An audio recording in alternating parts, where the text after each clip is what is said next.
Topic उसमें रह गया। अब कुछ बच्चों को पता नहीं होगा, इसलिए वो क्लास में अब फिर 2-3 दिन ना ये जो डायबिटीज का टॉपिक है ना, इसको खत्म करके फिर हम न्यूरोलॉजी से स्टार्ट करते हैं। वो जो आई थिंक सो बच्चों को बहुत तंग किए हुए है। तो हाँ, अब हमारे साथ पेनक्रियाज है ना, इसके बेस पे देखो हर कोई बोल रहा है ना कि हमारे साथ डायबिटीज, तो डायबिटीज सबको ये पता तो है कि शुगर है, सही है, बस बैक पे कोई स्टोरी नहीं पता होता, सही है, कि इसका मतलब क्या है, सही है। सिर्फ ये नहीं है कि इंसुलिन नहीं है तो बस शुगर बढ़ जाएगा, सही है। इसके लिए आपको प्रॉपर उसका हर एक चीज का कि ये ऐसे कौन से चीजें हैं जो इस शुगर को कंट्रोल कर रहे हैं, अगर वो आपको पता है कि कौन से ऐसे चीजें हमारे शुगर को कंट्रोल कर रहे हैं तो डायबिटीज बहुत इजी है फिर, सही है। अब हमारे साथ पेनक्रियाज जो है ये एक एब्डोमिनल ऑर्गन है, हमारे साथ एब्डोमिनल ऑर्गन है, सही है। अब पेनक्रियाज को हम मैक्स ग्लैंड भी बोलते हैं, क्या इसको हम मैक्स ग्लैंड भी बोलते हैं। मैक्स ग्लैंड इसको इसलिए बोला जाता है कि इसके हमारे साथ दो ही फंक्शन है, एक्सोक्राइन फंक्शन भी कर रहे हैं और ये हमारे साथ एंडोक्राइन फंक्शन भी कर रहा है। एंडोक्राइन प्लस ये हमारे साथ एक्सोक्राइन फंक्शन भी कर रहा होता है, सही है। दोनों काम ये हमारे साथ करते हैं, एक्सोक्राइन प्लस, इसलिए इसको हम मैक्स ग्लैंड बोलते हैं, इसलिए इसको हम मैक्स ग्लैंड भी बोलते हैं, ठीक है। अब हमारे साथ ये लोकेटेड कहां पे, इसका जो वेट है ना, वेट इसका अबाउट 85 ग्राम है, 85 ग्राम इसका वेट है। और इसका जो लेंथ होता है हमारे साथ, लेंथ वो हमारे साथ होता है 12 to 15 सेंटीमीटर, 12 to 15 सेंटीमीटर का इसका हमारे साथ क्या है, वेट होता है। अब देखो हमारे साथ क्या है, हमारे साथ एसोफेगस होता है, एसोफेगस के बाद हमारे साथ स्टमक है और स्टमक के बाद फर्स्ट पार्ट ऑफ डिडूनम, फिर सेकेंड पार्ट ऑफ डिडूनम, फिर थर्ड एंड फोर्थ। डिडूनम के 4 पार्ट्स होते हैं, डिडूनम के 4 पार्ट्स होते हैं। अब ये पेनक्रियाज हमारे साथ ये जो डिडूनम में सी शेप स्ट्रक्चर बनाया हुआ है ना, यहां से लेके ये एक्सटेंड हो चुका है कहां तक, यहां पे स्प्लीन तक, बैक पे यहां पे इसकी स्प्लीन है, सही है। ये हमारे साथ यहां तक एक्सटेंड हो चुका है। ऊपर से हमारे साथ लेवर होता है, लेवर, सही है। लेकिन ये तो लिप, देखो जो एब्डोमिनल कैविटी है ना, इसको हमने 9 रीजन में डिवाइड किया है, 9 रीजन में, सही है। तो ये हमारे साथ लेफ्ट साइड पे अपर हाइपोकॉन्ड्रिक में पड़ा हुआ है। अब हमारे साथ लिवर है, लिवर, तो ये लिवर इसके हमारे साथ 2 लोब्स है, सही, एक इसके साथ और ये सारा रिलेशनशिप है पेनक्रियास के साथ। अब अगर हम पेनक्रियास को देखें ना, इस पेनक्रियास को हमने उठाना है, थोड़ा सा बड़ा बनाना है कि इसके हमारे साथ एक्सोक्राइन क्या फंक्शन है और इसके हमारे साथ एंडोक्राइन क्या फंक्शन है, और फिर जाके उस पे हमारे साथ पैथोलॉजी क्या होगी, सही है। कौन से इफेक्ट आएंगे, कौन से हार्मोन उसमें ज्यादा होंगे, कौन से हार्मोन डिक्रीज होंगे, सही है, और वो हमारे साथ पैथोलॉजी शो करेगी। अब इसमें होता है एक एक्सोक्राइन ग्लैंड, हम उसको बोलते हैं ना कि वो अपना सिक्रीशन एक डक्ट में सिक्रीट करके फिर वहां से जाएगा ब्लड में या अपने जहां पे टारगेट ऑर्गन है उस डक्ट के जरिए वहां पे पहुंचेगा। और एंडोक्राइन वो ग्लैंड होता है जो अपने सिक्रीशन को ब्लड में सिक्रीट करके वो ब्लड के जरिए कहां पे जाएगा, हमारे साथ अपने टारगेट टिश्यू पे पहुंच जाएगा। अब इस पेनक्रियास के एक हमारे साथ होता है मेन जो पेनक्रियाटिक डक्ट होते हैं, मेन पेनक्रियाटिक डक्ट होते हैं। फिर इससे हमारे साथ छोटे छोटे लोब्स, लोब्यूल्स, जहां पे लोब्यूल्स वो है एसिनाई जिसको हम बोलते हैं, जहां से सिक्रीशन होती है, उसकी तरफ ब्रांचेस निकलती है। जो फर्स्ट मेन, ये तो मेन पेनक्रियाटिक डक्ट हो गया, मेन पेनक्रियाटिक डक्ट जो है, पेनक्रियाटिक डक्ट। इसके बाद ये जो फर्स्ट डिवीजन है इसको हम क्या बोलते हैं, इंटर लोबार डक्ट। ओके, जिस तरह हमारे साथ किडनी में आर्टरीज है ना, इसी तरह ये भी है। फिर ये फर्दर डिवाइड होता है हमारे साथ इंटर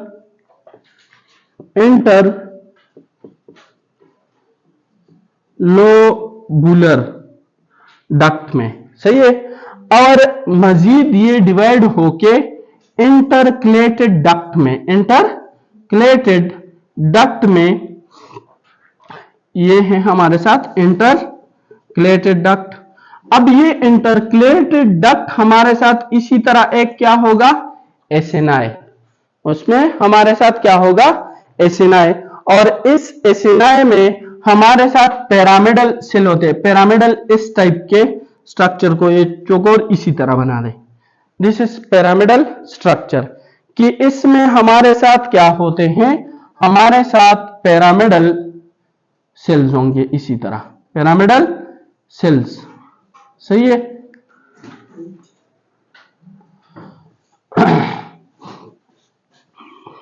अब और यहां पे भी एपिथेलियल सेल्स होते हैं।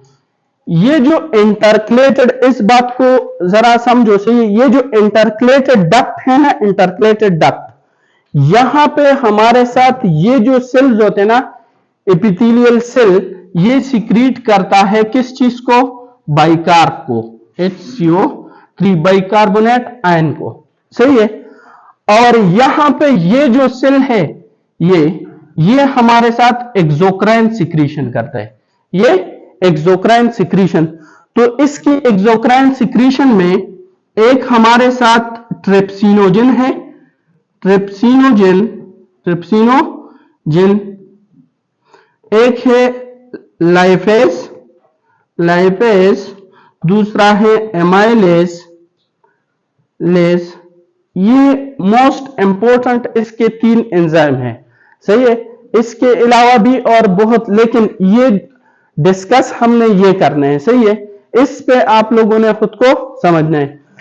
अब ऐसा है ना कि ये जो सेल्स है, ये सेल, इस पे कौन सा ऐसा स्टिमुलस आएगा जो इन सेल को बता दे कि आप ट्रिप्सिनोजन, लाइपेज और एमाइलेज सिक्रीट करो।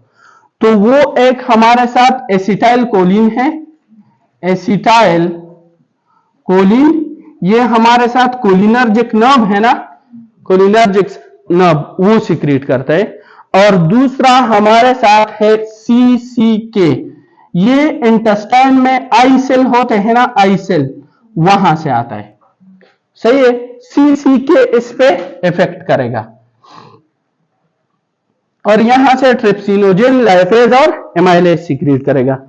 ये जो इंटरक्लेटेड सेल है, कोलिसिस्टोकाइनिन इसको बोलते हैं, CCK को, इस पे भी एक हमारे साथ कौन रिएक्ट करेगा, एक एसिटाइल कोलिन, और दूसरा जो इफेक्ट करता है दैट इज सेक्रेटिन, सही है। ये इस पे मीन कि सेक्रेटिन का यहां इस सेल के साथ कोई ताल्लुक नहीं है। सेक्रेटिन सिर्फ हमारे साथ बाइकार्ब को क्या करेगा, इंक्रीज करेगा। अब ये जो सिक्रीशन है, यहां से एंजाइम आएंगे और यहां से बाइकार्ब होके यहां पे आके स्मॉल इंटेस्टाइन में सेकेंड पार्ट ऑफ डिडुनम में क्या हो जाएंगे, आ जाएंगे पार द मेटाबॉलिज्म। लेकिन याद रखो कि हमारे साथ ये एंजाइम तब काम करेंगे जब डिडुनम का जो एनवायरमेंट होना दैट इज अल्कलाइन, कि यहां पे डिडुनम में क्या हो, अल्कलाइन मीडियम हो, तब जाके ये एंजाइम हमारे साथ एक्टिव होके काम करेंगे, मतलब यह है कि अगर बॉडी में कोई ऐसा डिफेक्ट आ गया कि हमारे साथ क्या करे, यहां का एनवायरनमेंट क्या करे, एसिडिक बना दे, तो ये एंजाइम हमारे साथ फिर काम नहीं करेंगे, ये इनएक्टिव होंगे, ये हमारे साथ इनएक्टिव होंगे। अब ये दो डिविनम है, तो डिविनम में इपिथेलियल सेल है ना, इपिथेलियल सेल्स, सही है। अब ये इपिथेलियल सेल हमारे साथ क्या रिलीज करता है, एंटीरोकाइनेज एंजाइम, एंटीरोकाइनेज एंजाइम। अब एंटीरोकाइनेज एंजाइम क्या करता है कि ये ट्रिप्सिनोजिन जिसके एंड में हमारे साथ क्या आएगा, जिन, इसका मतलब है कि ये इनएक्टिव है, तो ये इसको ट्रिप्सिन में कन्वर्ट कर देगा, ट्रिप्सिन में मीन एक्टिव फॉर्म में कन्वर्ट करेगा। और ये ट्रिप्सिन जाके जो बाकी यहां पे एमाइलेज और लाइपेज ये इनएक्टिव होंगे, इनएक्टिव, तो यहां पे आके ये क्या हो जाएंगे, एक्टिव थ्रू ट्रिप्सिन। ट्रिप्सिन को एक्टिव करने वाला बंदा कौन है, एंटीरोकाइनेज, और एमाइलेज या लाइपेज या हमारे साथ क्या है, पेप्टाइडेज एंजाइम होते हैं, सही है, उसको एक्टिव करने वाला फिर क्या है, दैट इज ट्रिप्सिन, सही है। अब इसको हमारे साथ ये अल्कली जो एनवायरनमेंट है कौन प्रोड्यूस, एक तो ये बाइकार्ब आयन है, एक ये बाइकार्ब आयन है। फिर हमारे साथ यहां पे हम बोलते हैं इंटेस्टाइन के 4 लेयर हैं, ये जो इनर वाला है दैट इज म्यूकोजा, और जो उसके बाद आता है सेकंड लास्ट दैट इज सब म्यूकोजा। इस सब म्यूकोजा में हमारे साथ क्या है, ब्रूनर्स ग्लैंड है, और वो ब्रूनर्स ग्लैंड हमारे साथ क्या रिलीज करते हैं, वो बाइकार्ब सिक्रीशन यहां पे, इसलिए ये आके यहां पे इस एंटीरोकाइनेज से एक्टिव होके और वो इसको अल्कली एनवायरनमेंट प्रोवाइड करके क्या करेगा, ये प्रॉपर फंक्शन करेगा। क्लियर हो गया। तो ये यहां पे अगर पेट्स आते हैं तो वो हमारे साथ क्या, उसकी मेटाबॉलिज्म करेगी, सही है। और जो ऊपर स्टमक है ना, यहां के एंजाइम लाइक हमारे साथ पेप्सिनोजन है, तो पेप्सिनोजन को पेप्सिन में कन्वर्ट करने के लिए कि वो प्रोटीन की मेटाबॉलिज्म करे, उसके लिए हमारे साथ एसिडिक एनवायरनमेंट चाहिए, उसके लिए एसिडिक एनवायरनमेंट चाहिए, सही है। फिर हम ये तो इसकी हो गई हमारे साथ एक्सोक्राइन पार्ट। अब बात ये है कि ये जो सेक्रेटिन है बाइकार्ब को इंक्रीज कर रहे हैं ना, इसका मतलब है कि ये हमारे साथ एसिड को क्या करेगा, ये हमारे साथ उसको इनहिबिट करेगा। एसिड को क्या करेगा, तो HCl के सिक्रीशन को ये इनहिबिट करेगा। ये बात याद रखो, ये आगे हम पढ़ रहे, सही है। फिर हमारे साथ यहां से आएगा एक डक्ट लिवर के एक लोब से, और दूसरा लेफ्ट, ये हमारे साथ राइट हेपेटिक डक्ट और ये लेफ्ट हेपेटिक डक्ट हो गया।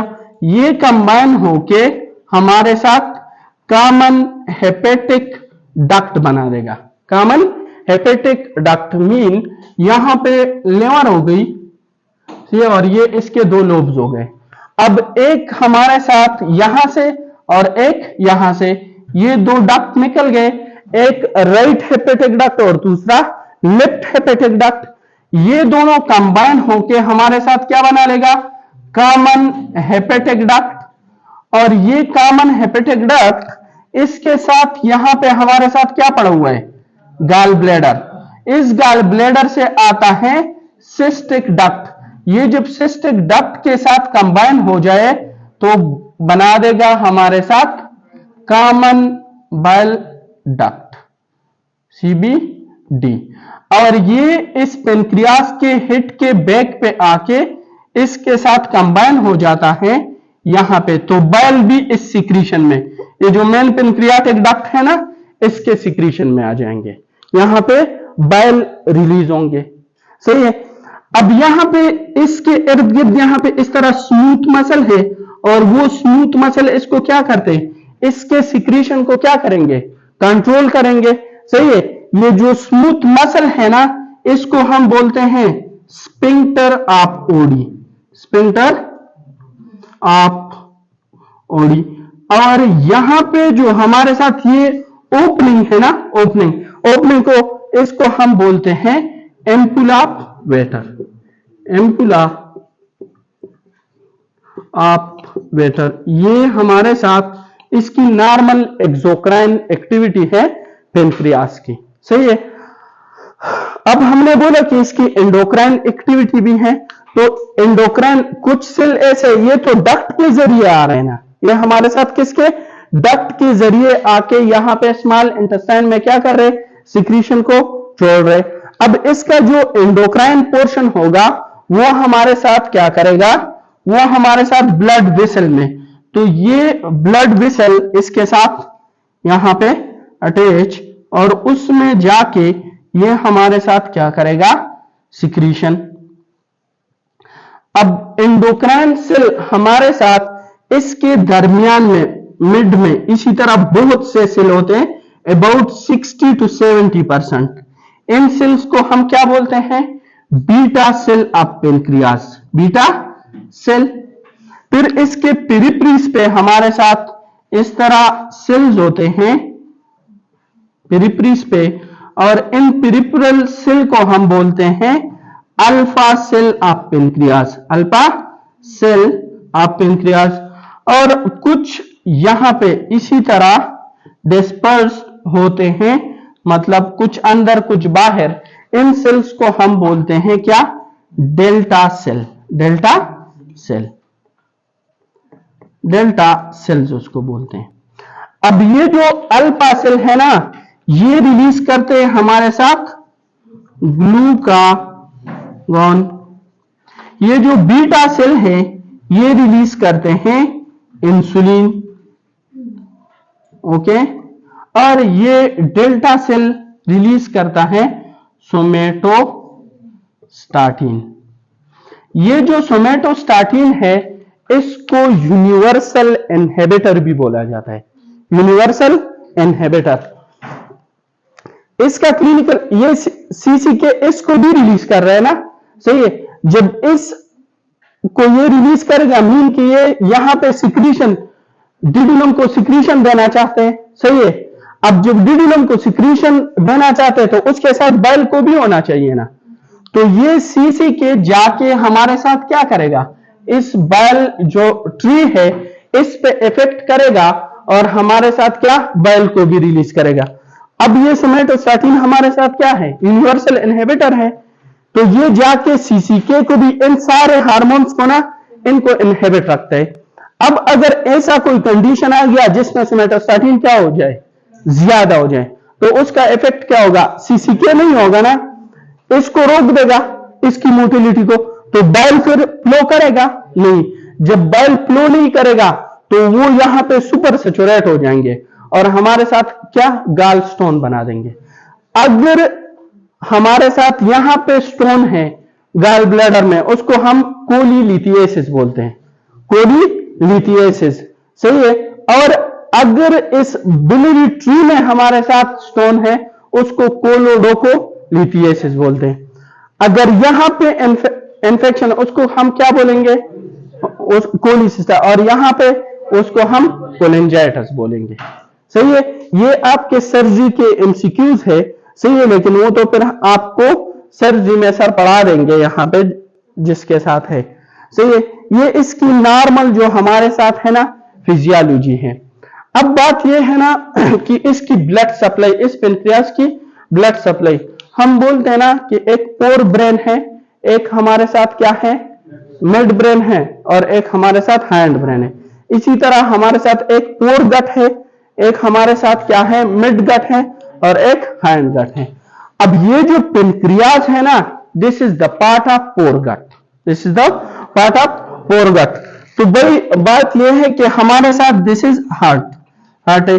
यहां पे हमारे साथ क्या होगा, दिस इज असेंडिंग एओर्टा, सही है, फिर आर्च ऑफ एओर्टा, और फिर ये आके हमारे साथ किसको क्रॉस करते हैं, हमारे साथ डायफ्राम को।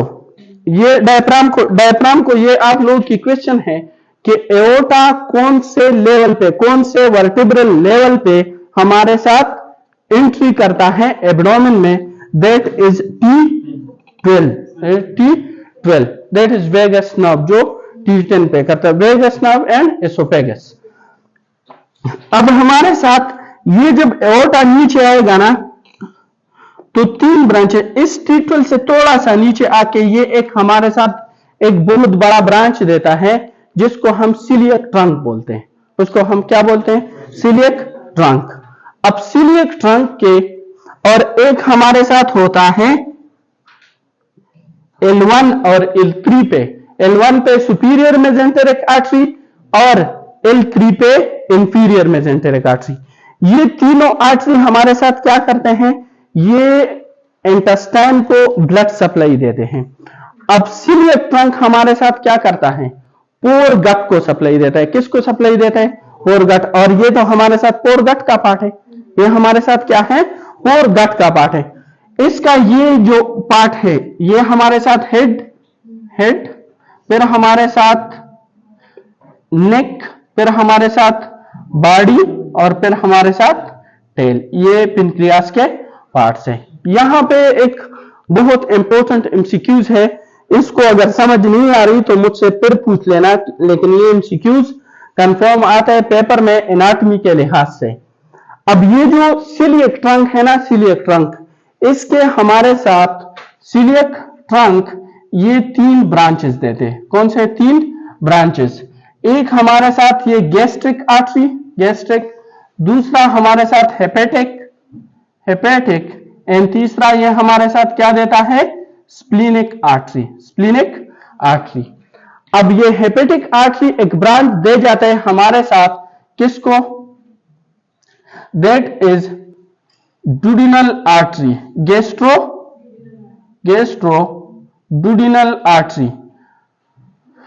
ये गैस्ट्रोडुडिनल आर्टरी फिर हमारे साथ क्या देता है? Superior pancreaticoduodenal artery, superior pancreaticoduodenal artery. ये इसी तरह आप लोग का दिल चाहे ना चाहे, ये इसी तरह रट्टा करके आप लोगों ने याद करना पड़े। हेपेटिक आर्टरी है, हेपेटिक ने गैस्ट्रोडुडिनल आर्टरी दी, और गैस्ट्रोडुडिनल आर्टरी हमारे साथ क्या देता है? ये देता है सुपीरियर पेनक्रियाटिको डुडिनल आर्टरी। ये superior pancreaticoduodenal artery supply कौन से एरिया को करेगा? ये करता है फर्स्ट पार्ट, डिडुनम के 4 पार्ट्स है ना, डिडुनम के 4। अब हमारे साथ पोर गट हम किसको बोलते हैं? एसोफेगस से लेके सेकंड पार्ट ऑफ डिडुनम को, सही है। एक ये हमारे साथ सप्लाई करते हैं first and second part of duodenum, और एक ये सप्लाई करता है हेड ऑफ पेनक्रियास को। किसको? हेड ऑफ पेनक्रियास को। ये जो टेल है ना, टेल, बॉडी और नेक, तो ये स्प्लीनिक आर्टरी ये जाके, सही है, स्प्लीनिक आर्टरी सिलियक ट्रंक की सबसे लंबी ब्रांच है, सही है। ये जाके रास्ते में हमारे साथ क्या दे देगी? इस तरह पेनक्रियाटिक आर्टरी। तो नेक को, बॉडी को और टेल को, इसको सप्लाई कौन करता है? हमारे साथ स्प्लीनिक आर्टरी से पेनक्रियाटिक आर्टरी ब्रांचेस है, वो सप्लाई थ्रू स्प्लीनिक आर्टरी होगी। लेकिन ये जो हेड है, ये सप्लाई कौन करेगा? Superior pancreaticoduodenal artery. अब एमसीक्यूज आता है ना, एमसीक्यूज, कि जब अगर ये सिलियक ट्रंक बंद हो जाए, सिलियक ट्रंक क्या हो जाए? इसमें कोई बड़ा थ्रोम्बस आके ये स्टक हो जाए, तो सिलियक ट्रंक अगर हमारे साथ ऑब्स्ट्रक्ट हो जाए तो सारा पोर गट क्या हो जाएगा? सारा पोर गट इस्केमिक हो जाएगा, except one area that is head of the pancreas. उसका रीजन ये है ना कि ये जो सुपीरियर मेसेंटेरिक आर्टरी है ना, ये तो सुपीरियर पेनक्रियाटोडुडिनल आर्टरी होगी ना, ये हमारे साथ देता है इंफीरियर पेनक्रियाटिको डुडिनल आर्टरी, सही है। और ये सप्लाई करता है 3rd, 4th part of duodenum और हेड ऑफ पेनक्रियास को। तो भाई अगर स्प्लीनिक ट्रंक ब्लॉक भी हो जाए तो हमारे साथ दूसरा ब्लड सप्लाई है हेड को, सही है। तो सारा पोरगट क्या हो जाए, एसोफेगस, स्टमक, ये सारा क्या हो जाएगा, ये इस्केमिक हो जाएगा, लेकिन हेड ऑफ पेनक्रियास ये स्पेयर हो जाएगा। रीजन क्या है कि इसको दूसरे साइड से हमारे साथ ब्लड की सप्लाई मिल रही है। क्लियर हो गया। अब हमारे साथ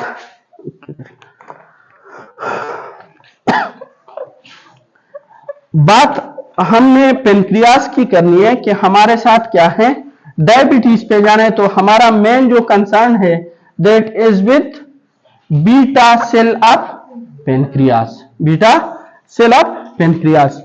बीटा सेल में हमारे साथ इंसुलिन कैसे बनता है, नंबर 1।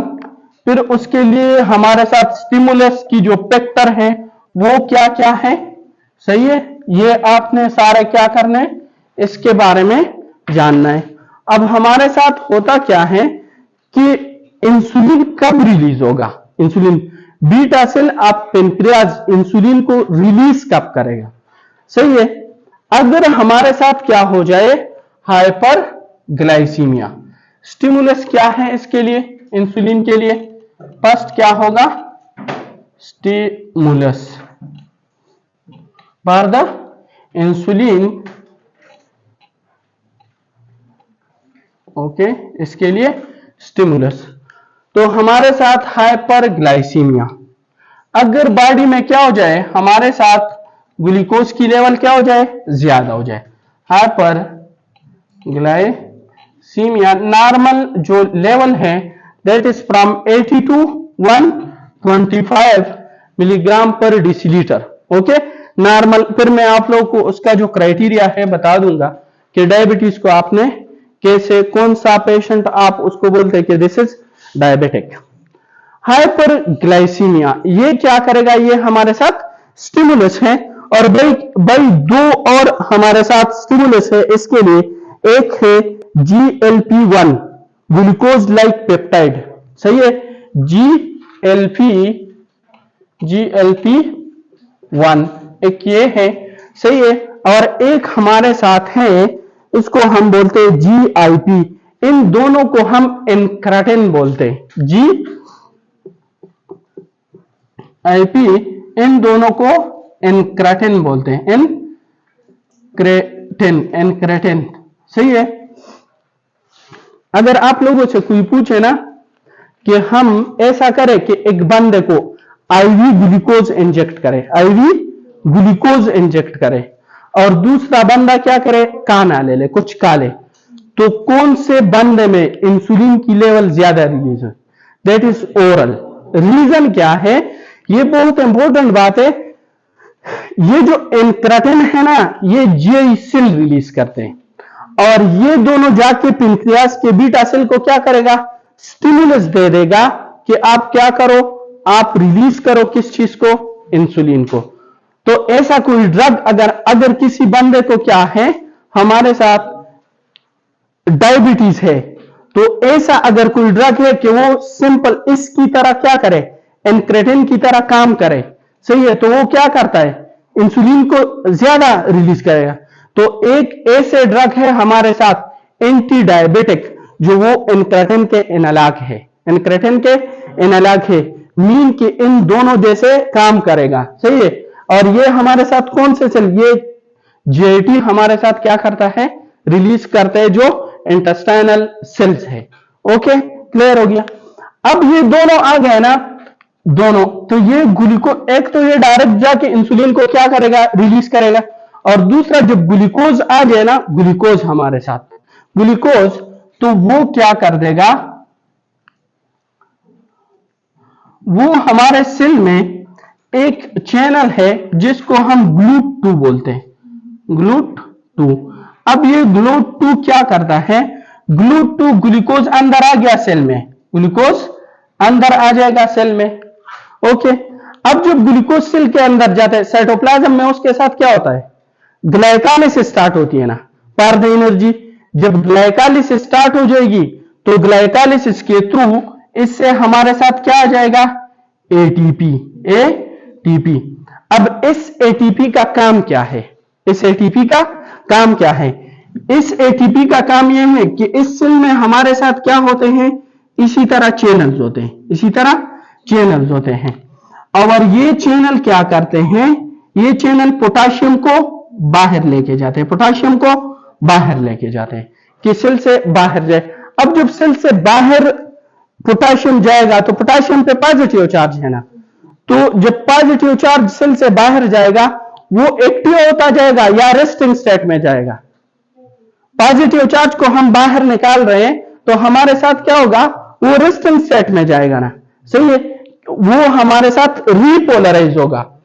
अब ये एटीपी इसको बोलते हैं कि नहीं, आपने इसको पोटाशियम को बाहर नहीं फेंकना है, सही है, तो हमारे साथ पोटाशियम बाहर नहीं आएगा, पोटाशियम सेल में क्या हो जाएगा, अक्युमुलेट, और सेल की जो हमारे साथ रेस्टिंग मेम्ब्रेन पोटेंशियल है ना वो एक्टिव हो जाएगी, एक्शन पोटेंशियल की तरफ डीपोलराइज्ड हो जाएगा, सेल क्या हो जाएगा, डीपोलराइज।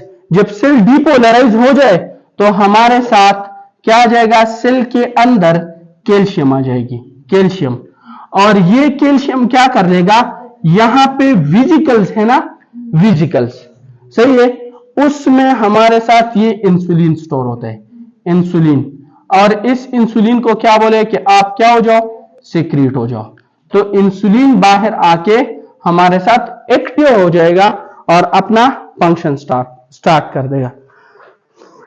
हाइपरग्लाइसीमिया, ग्लूकोज बॉडी में बढ़ गए, वो ग्लूकोज सेल के अंदर चले गए, जब सेल के अंदर चले गए उसमें ग्लाइकोलाइसिस स्टार्ट की, ग्लाइकोलाइसिस के थ्रू हमारे साथ एटीपी प्रोड्यूस होता है, उस एटीपी ने पोटाशियम को सेल से बाहर जाने से रोक दिया, पोटाशियम सेल के अंदर अक्युमुलेट हो गया, तो सेल पे क्या चार्ज पॉजिटिविटी की, उसको हम डीपोलराइजेशन बोलते हैं, सेल डीपोलराइज्ड हो गया, जब सेल डीपोलराइज हो गया तो उसकी वजह से कैल्शियम की क्या हो जाती है, एंट्री हो जाती है, और जब कैल्शियम एंटर होता है तो ये हमारे साथ इंसुलिन को बाहर लेके जाते हैं और वो अपना फंक्शन स्टार्ट कर लेगा। अब अगर ऐसा कोई ड्रग हम यूज करें, एक बंदे को डायबिटीज है, उसको इंसुलिन चाहिए ना, अगर हम ऐसा कोई ड्रग यूज करें ना कि हमारे साथ इस चैनल को ब्लॉक करे, इस चैनल को ब्लॉक करे, तो पोटाशियम नहीं आएगा ना, एटीपी की जरूरत ही नहीं है, हमारे साथ पोटाशियम बाहर नहीं आएगा, तो सेल डीपोलराइज रहेगा ना, बीटा सेल डीपोलराइज रहेगा, और ये हमारे साथ इंसुलिन को क्या करेगा, ज्यादा रिलीज करेगा, और वो जो ड्रग है ना उसको हम बोलते हैं सल्फोनाइल यूरिया, ये नाम आप लोगों ने सुना होगा। तो ये सल्फोनाइल यूरिया का क्या है, फंक्शन है, ये फिर हम जब डिटेल पढ़ेंगे उसमें भी आपको, लेकिन इंसुलिन रिलीज कैसे होता है, इसी तरीके से। अब ये इंसुलिन इस सेल में बनता कैसे है, बीटा सेल में बनता कैसे, तो इंसुलिन हमारे साथ क्या है, ये पेप्टाइड इन नेचर हार्मोन है ना, पेप्टाइड इन नेचर हार्मोन है। अब जो भी हार्मोन हमारे साथ पेप्टाइड इन नेचर होता है, पेप्टाइड इन नेचर होता है, सही है, देखो हमारे सेल में क्या होता है, क्रोमोसोम, सेल में हर एक सेल में 23 पेयर्स ऑफ क्रोमोसोम होते हैं, फर्स्ट जो 22 है that is autosome, last one is 6 chromosome, वो 6 की डिटर्मिनेशन करता है, सही है। अब हमारे साथ क्या है कि हमारे साथ 11th क्रोमोसोम नहीं है, क्रोमोसोम नंबर 11 जो ऑटोसोम है, बीटा सेल में उस पे जो स्मॉल हम बोलते हैं ना कि क्रोमोसोम क्या है, एक छोटा और एक इसका बड़ा, तो ये हमारे साथ इस पे क्या है, इस पे इसके लिए जीन होता है। अब जीन क्या है, जीन एक स्पेसिफिक न्यूक्लियोटाइड का क्या है, सीक्वेंस है, लाइक हमारे साथ साइटोसिन, ग्वानिन या एडेनिन होगा, इसी तरह हर एक 30 मिलियन जीन्स होते हैं, हर एक सेल में 30 मिलियन जीन होते हैं, और जिस सेल के लिए जो चीज चाहिए उस चीज का जीन वहां पे जाके क्या होगा, एक्टिवेट होगा। अब हमारे साथ बीटा सेल के लिए क्या चाहिए, इंसुलिन वाला जीन चाहिए कि वो एक्टिवेट हो जाए ना, तो ये 11 क्रोमोसोम पे हमारे साथ ये जीन क्या हो जाएगा, एक्टिवेट, तो ये डीएनए है ना, ये हमारे साथ क्या बना लेगा, ये मैसेंजर आरएनए बनाता है। अब जो हमारे साथ डीएनए से आरएनए बनता है ना, उसको हम ट्रांसक्रिप्शन बोलते हैं। क्या बोलते हैं उसको? ट्रांसक्रिप्शन। अब इसने मैसेंजर आरएनए बना लिया। अब ये मैसेंजर आरएनए क्या कर लेगा? ये हमारे साथ बना लेता है क्या? प्रोटीन। ये मैसेंजर आरएनए प्रोटीन किस चीज से बनते हैं? राइबोसोम से बनते हैं ना, राइबोसोम। और राइबोसोम कहां पे प्रेजेंट होते हैं? Rough endoplasmic reticulum, rough endoplasmic. तो ये बीटा सेल में जाके रफ एंडोप्लाज्मिक रेटिकुलम पे वहां पहुंच जाएगा और वहां पे प्रोटीन की, इंसुलिन की सिंथेसिस स्टार्ट करेगी। क्या करेगी?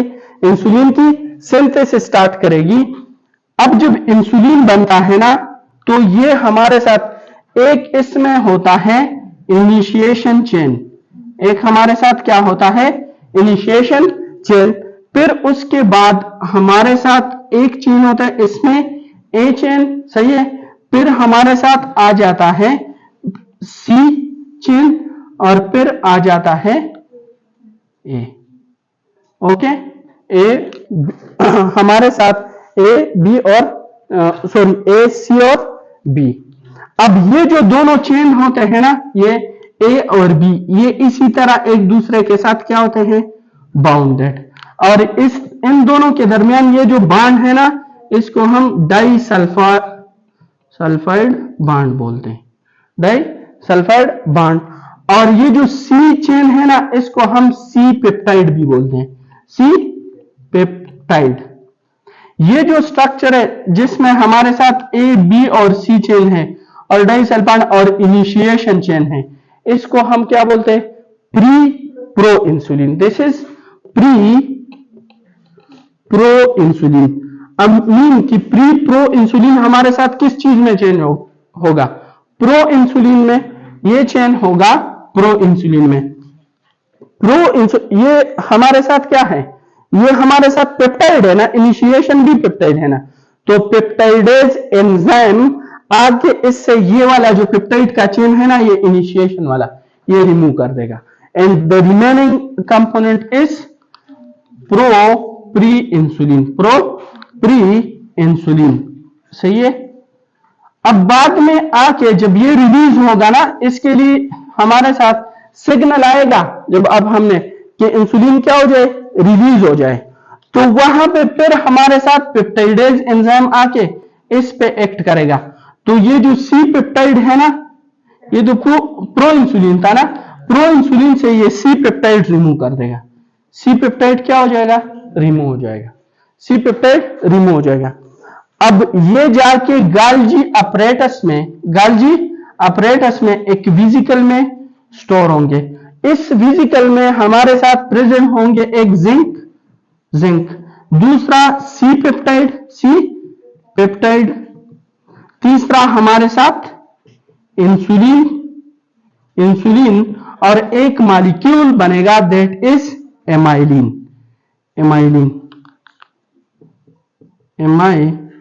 तो भाई जब इंसुलिन रिलीज होता है ना, ये जिंक हमारे साथ नहीं है। जिंक इसका काम है कि ये इंसुलिन को अपने साथ क्या रखता है? बाउंड रखता है, अपने साथ बाउंड रखता है। ये अमाइलिन नहीं है, ये बंदे का भूख खत्म कर लेते हैं। क्या कर लेते हैं? भूख खत्म कर लेते हैं, सही है। मीन के सेम लाइक हमारे साथ इंसुलिन की क्या करते हैं? इंसुलिन की एक्टिविटी रखते हैं, इंसुलिन की तरह काम करते हैं कि बंदे को बोलते हैं कि भाई अंदर जो एनर्जी के लिए जो चीज चाहिए वो ऑलरेडी मौजूद है और इनटेक की जरूरत नहीं है हमारे साथ।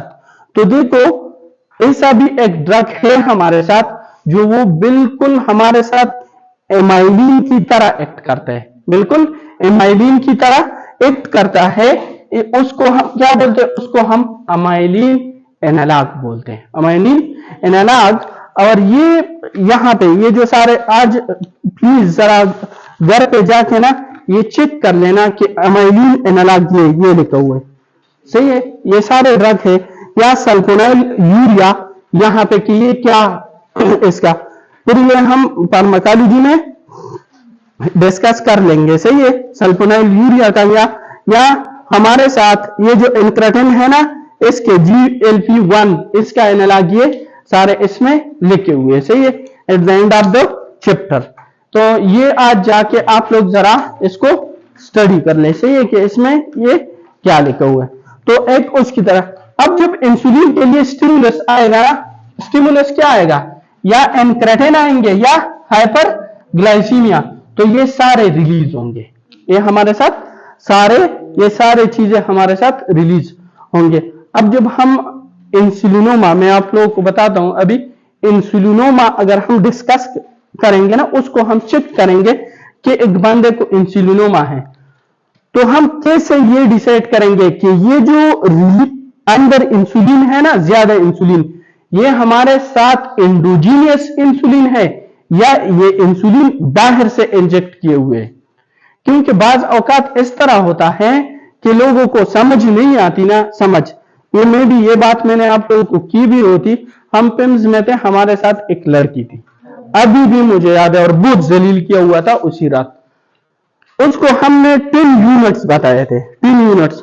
अब 10 यूनिट्स का मतलब ये होता है कि वो जो 1 सीसी का सिरिंज नहीं है, 1 सीसी का सिरिंज, उसमें फिर वो छोटे छोटे लाइन जो होते, एक लाइन का मतलब है 2 यूनिट्स, उसने सारा सिरिंज भर के वहां पे डाल दिया था, मीन के 100 यूनिट इंसुलिन के डाल दिए थे, सही है। हम उसको ग्लूकोज दे रहे हैं, वो फिर हाइपोग्लाइसीमिक हो रहा है।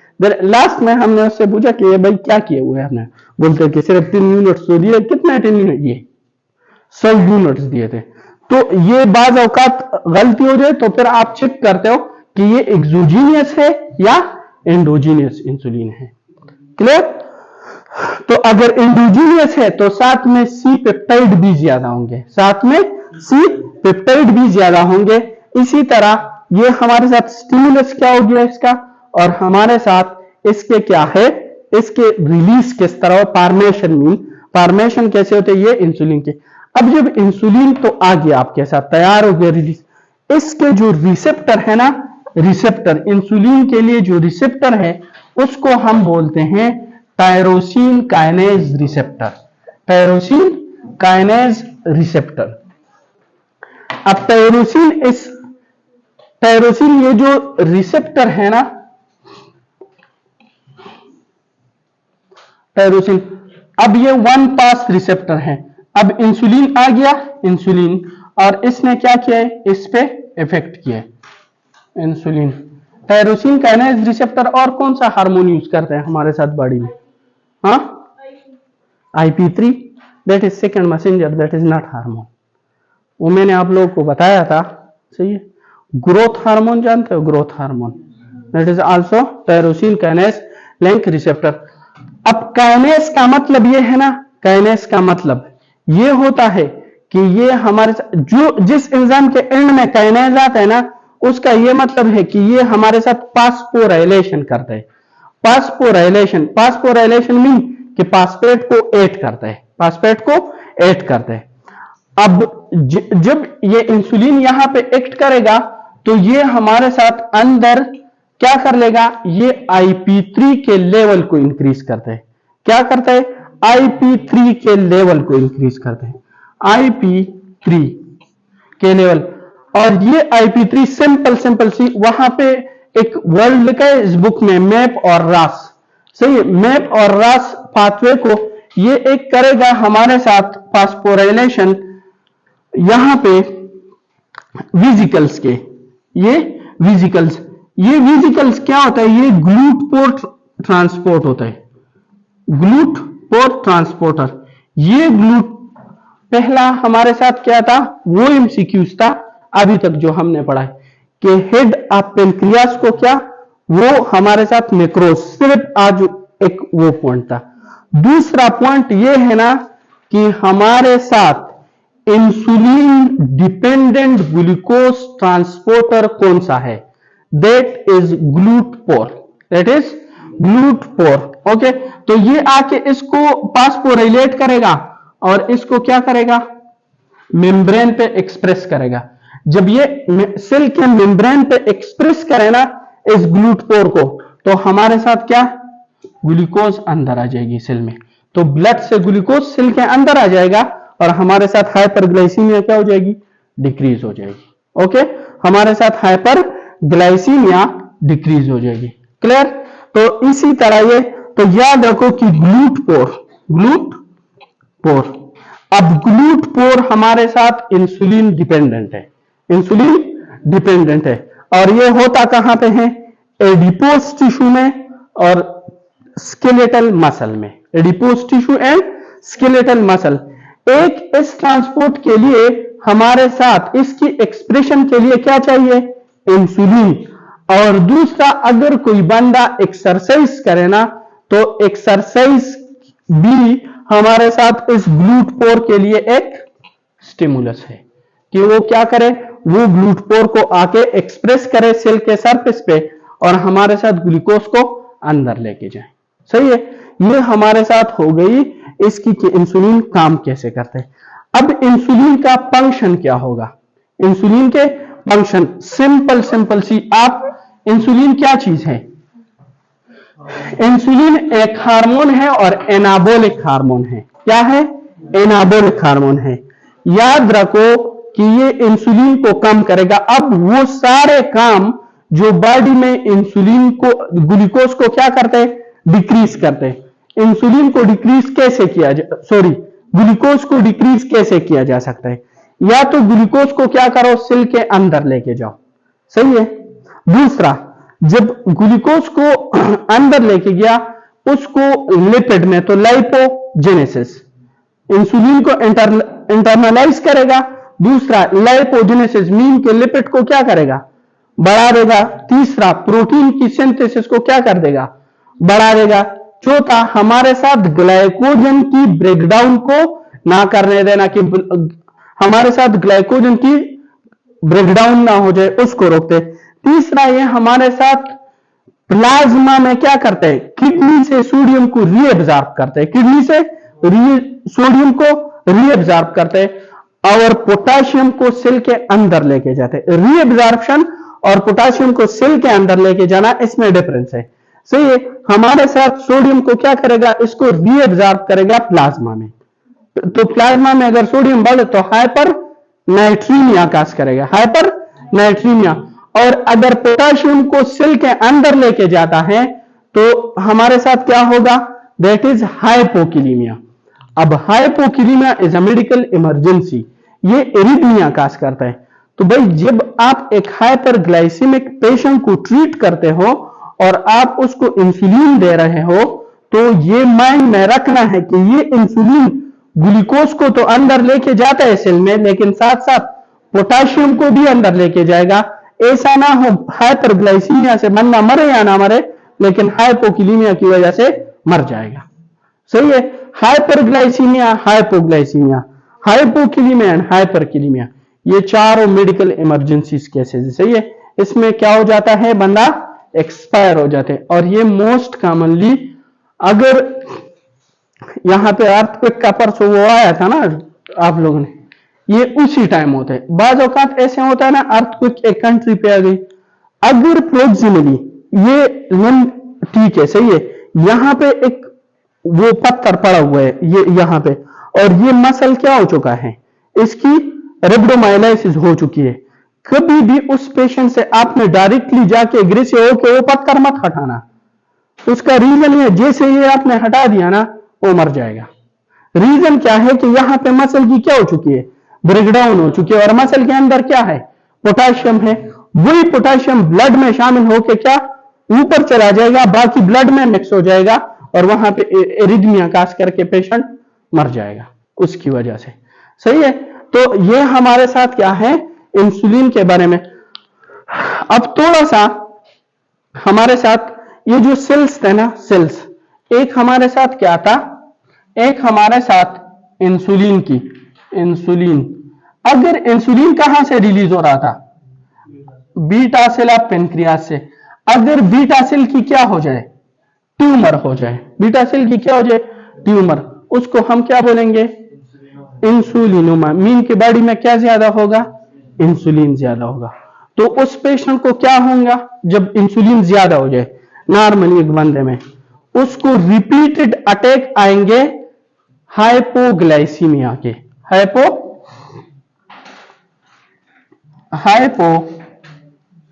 ग्लाइसीमिया। नंबर 1 इस पेशेंट में क्या होगा? हाइपोग्लाइसीमिया। एक पेशेंट लाइफ में मैंने देखा था इस तरह, इंसुलिनोमा का, सही है, उसको हम होली फैमिली हॉस्पिटल में, लड़की थी, फीमेल। उसके फिर हमारे साथ क्या है, एक बंदा है ना, उसको क्या है, उसको हाइपोग्लाइसीमिया है, और उसको साथ में क्या है, symptom of hypoglycaemia, symptom of hypoglycaemia, hypoglycaemia. Symptom of hypoglycaemia क्या होंगे? डिजीनेस होगा, वर्टिगो होगा, टिकिकार्डिया होगा, स्वेटिंग होगी। ये sweating, tachycardia, these are alarming symptom, alarming symptom. हम बोलते हैं ना कि जब भी किसी बंदे को हाइपरटेंशन है और साथ में क्या है, डायबिटिक है वो बंदा, उसमें बीटा ब्लॉकर कंट्रा इंडिकेटेड होते हैं, कंट्रा इंडिकेटेड। बीटा ब्लॉकर हमारे साथ वो ड्रग है जो हार्ट रेट को कम कर देता है, क्योंकि वहां पे हमारे साथ बीटा 1 रिसेप्टर होता है। अब एक बंदे को क्या है, डायबिटीज है, और उसको समझ नहीं है, उसने इंसुलिन क्या कर दिए, इंजेक्ट कर दिए। इंसुलिन को क्या किया, इन्फ्यूज, इंजेक्ट कर दिए। अब जब इंसुलिन इंजेक्ट कर दिए ना, उससे क्या होगा, उसने हद से ज्यादा इंसुलिन इंजेक्ट किए हुए, उसने हाइपोग्लाइसीमिया का की, और ऊपर से उसने बीटा ब्लॉकर खाए हुए, तो उसमें टिकिकार्डिया हो जाएगा या स्वेटिंग, ये नहीं आएंगे। उस अलार्मिंग सिम्टम को बीटा ब्लॉकर क्या करेगा, उसको दबा देगा, इसलिए आपको पता भी नहीं चलेगा, और वो हाइपोग्लाइसीमिया की वजह से क्या, कोमा में जा सकता है। इसलिए हम बोलते हैं कि beta blocker are contraindicated, that are contraindicated. एक बंदा है, उसको हाइपोग्लाइसीमिया, सिम्टम ऑफ हाइपोग्लाइसीमिया, और साथ में जब आप डेक्सट्रोज वाटर इंजेक्ट करते हो ना, तो वो सिम्टम क्या हो जाते, रिजॉल्व हो जाते। तो resolution of symptoms after dextrose infusion. इस 3 चीजों को हम क्या बोलते हैं, Whipple triad, Whipple triad. And this is the MCQs कि विफिल ट्रायड हमारे साथ कौन से पेनक्रियाटिक कैंसर में होता है, दैट इज इंसुलिनोमा। अब इसमें हमारे साथ ज्यादा, अब जब इन्वेस्टिगेशन करोगे ना, investigation, that is C peptide, तो सी पेप्टाइड हमारे साथ क्या हो जाएंगे, इंक्रीज हो जाएंगे, सी पेप्टाइड इंक्रीज होंगे। और ट्रीटमेंट क्या होगा, surgical resection, surgical resection. Okay, कि आपने क्या करना है, सर्जिकली इसको रिमूव करना है। इसके इंसुलिनोमा क्या चीज है, बीटा सेल की हमारे साथ क्या है, उसकी ट्यूमर है, सही है। इसके बाद हमारे साथ नेक्स्ट है, दैट इज ग्लूकोनोमा। ग्लूकोनोमा का क्या मतलब है कि हमारे साथ इसमें क्या होता है, अल्फा सेल का ट्यूमर हो गया, किसका, अल्फा सेल ट्यूमर। अब जब अल्फा सेल की ट्यूमर हो जाए तो इसमें ग्लूकागॉन क्या हो जाएगा, ग्लूकागॉन ये ज्यादा, सही है। और ग्लूकागॉन का काम क्या है, ये हमारे साथ, यार यहां पे, हाँ, ये हमारे साथ क्या करेगा, हाइपर ग्लाइसीमिया। अब यहां पे विफिल ट्रायड था ना, इसमें हमारे साथ क्या होता है, एक डर्माटाइटिस, और इस डर्माटाइटिस को हम क्या बोलते हैं, इसको हम बोलते हैं नेक्रोटाइजिंग इतने बड़े बड़े नाम है इसमें।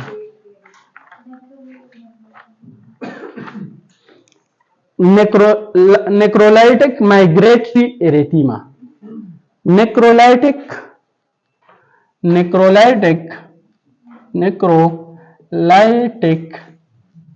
माइग्रेटरी, इसको ये माइग्रेटरी एरिथीमा क्यों बोलते हैं?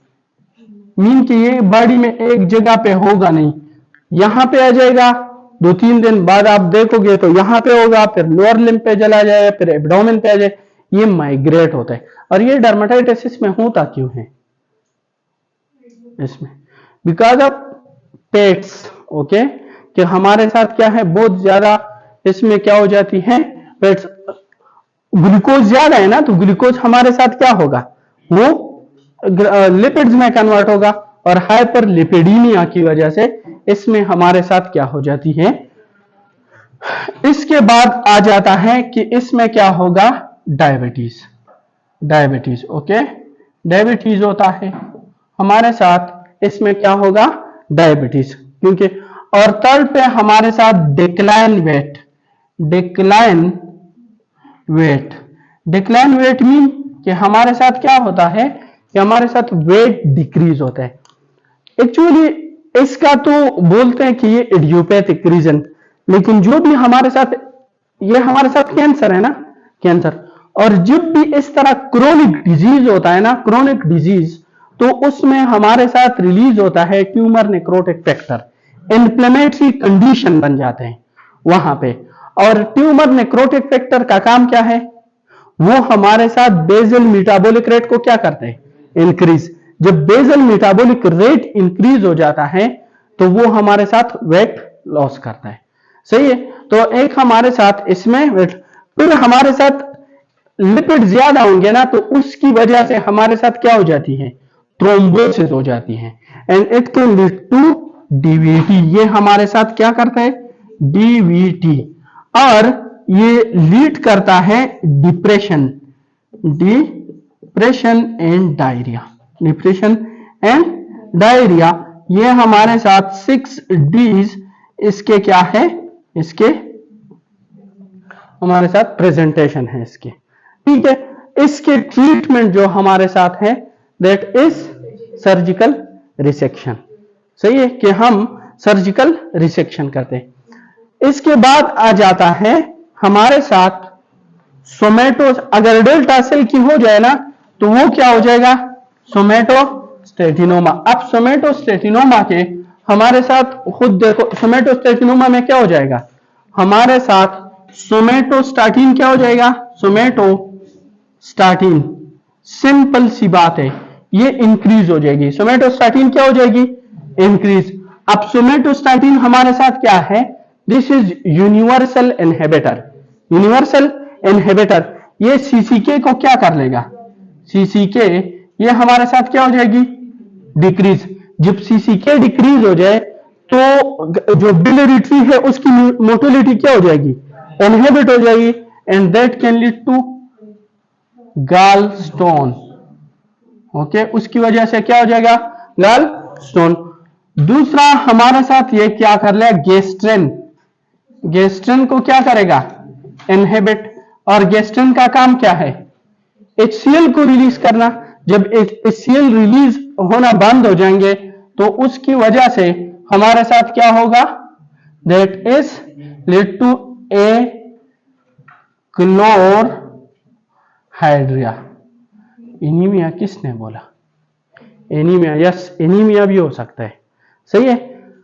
कौन सा एनीमिया होगा, आयरन डिफिशिएंसी एनीमिया, क्योंकि पिरिक पाम को पिरिस में चेंज करने के लिए हमारे साथ क्या चाहिए, हमारे साथ HCl चाहिए, विटामिन डी नहीं चाहिए, vitamin C, that is vitamin C not. तो हमारे साथ क्या, क्लोरहाइड्रिया हो जाएगा। इसके अलावा ये हमारे साथ क्या करेगा, इंसुलिन को क्या करेगा, कम, सही है। तो उसकी वजह से क्या हो जाएगी, उसकी वजह से हमारे साथ ग्लूकोज को ज्यादा हो जाएगा, सही है। इसी तरह ग्लाइकोजन की एक्टिविटी को भी, तो डायबिटिक इम्बैलेंस हो जाएगी, ग्लूकोज की इम्बैलेंस हो जाएगी, सही है, दोनों हार्मोन नहीं होंगे। अब इसमें हम करेंगे क्या, इसके साथ हम क्या करेंगे, एक हमारे साथ इसमें क्या होगा और स्टेटोरिया होगा। यहां पे स्टेटोरिया क्यों होगा, वाई? देखो बाइल नहीं आएंगे ना और पेनक्रियाटिक एंजाइम, जब बाइल और पेनक्रियाटिक एंजाइम नहीं होंगे तो हमारे साथ पेट की मेटाबॉलिज्म नहीं होगी। पेट की मेटाबॉलिज्म, जब पेट की मेटाबॉलिज्म, उसकी वजह से एक स्टेटोरिया होगा और दूसरे जो पेट सोलुबल विटामिन है ना उसकी भी हमारे साथ क्या हो जाएगी, डिफिशियंसी। तो हमारे साथ स्टेटोरिया, सही है, ये भी हमारे साथ इसकी क्या है, सिम्टम है। इसके बाद इसमें हम क्या करेंगे, that is surgical resection. Surgical resection इसकी ट्रीटमेंट है। और चौथा एक हमारे साथ है ना ज़ोलेंगर एलिसन सिंड्रोम। इस पेनक्रियाज में और डिडुनम में हमारे साथ जी सेल्स होते हैं, जी सेल्स होते हैं। ज़ोलेंगर एलिसन सिंड्रोम को हम क्या बोलते हैं, इसको हम गैस्ट्रिनोमा भी बोलते हैं, गैस्ट्रिनोमा, या हमारे साथ ज़ोलेंगर गैस्ट्रिनोमा। गैस्ट्रिनोमा हमारे साथ क्या है, इसको Zollinger Ellison syndrome, okay, Zollinger Ellison syndrome. इसमें क्या हो जाएगा, गेस्ट्रिन बहुत ज्यादा हो जाएंगे। अब गेस्ट्रिन का काम क्या है, HCl को रिलीज करना। इतना HCl ज्यादा हो जाएगा ना कि हमारे साथ स्टमक में, डिडुनम में, जिजुनम में, इवन इलियम तक हमारे साथ क्या हो जाएंगे, अल्सर हो जाएंगे। और जब डिडुनम का जो एनवायरमेंट है वो एसिडिक हो जाए, वहां पे पेनक्रियाटिक एंजाइम काम कर लेंगे, नो। जब वो पेनक्रियाटिक एंजाइम काम, तो मेटाबॉलिज्म हो जाएगी, नो। जब मेटाबॉलिज्म नहीं होगी तो हमारे साथ क्या होगा, वहां पे हमारे साथ पेट सोलुबल विटामिन की deficiency, and that can lead to steatorrhoea, सही है। उसकी वजह से हमारे साथ स्टेटोरिया। इसमें एक पॉइंट है ना कि सेक्रेटिन स्टिमुलेशन टेस्ट पॉजिटिव। अब ये तो कैंसर है ना, कैंसर नॉर्मली मैंने आप लोगों को बोला था अभी कि सेक्रेटिन बाइकार्ब को क्या करता है, बाइकार्ब को स्टिमुलेट करता है, तो हमारे साथ HCl को क्या करेगा, कम करेगा, डिक्रीज करेगा। अब जब हम सेक्रेटिन दे देना, क्या होना चाहिए था नॉर्मली कि वो HCl के सिक्रीशन को क्या कर लेते, कम, क्योंकि वो गेस्ट्रिन पे क्या इनहिबिटरी इफेक्ट रखता है, इसलिए HCl। लेकिन ये तो कैंसर है, ये तो किसी का भी नहीं सुनता। तो अगर हम सेक्रेटिन दे भी दे, स्टिल ये हमारे साथ क्या करेगा, गेस्ट्रिन रिलीज होके HCl के अमाउंट को क्या करेगा, इंक्रीज करेगा। और इसको हम बोलते हैं सेक्रेटिन स्टिमुलेशन पॉजिटिव टेस्ट, सही है। तो ये कुछ कैंसर और मोटी मोटी सी बातें थी, सही है। इसको आप लोग याद कर लो, कल से डायबिटीज और परसों उसका ट्रीटमेंट फिर खत्म हो जाएगा, ओके। लेकिन ये कि ये जो माइग्रेटरी ये पेपर में आया था, सही है, ये हमारे साथ ये जो ग्लूकोनोमा में है, सही है, ये हमारे साथ पेपर में आया हुआ था।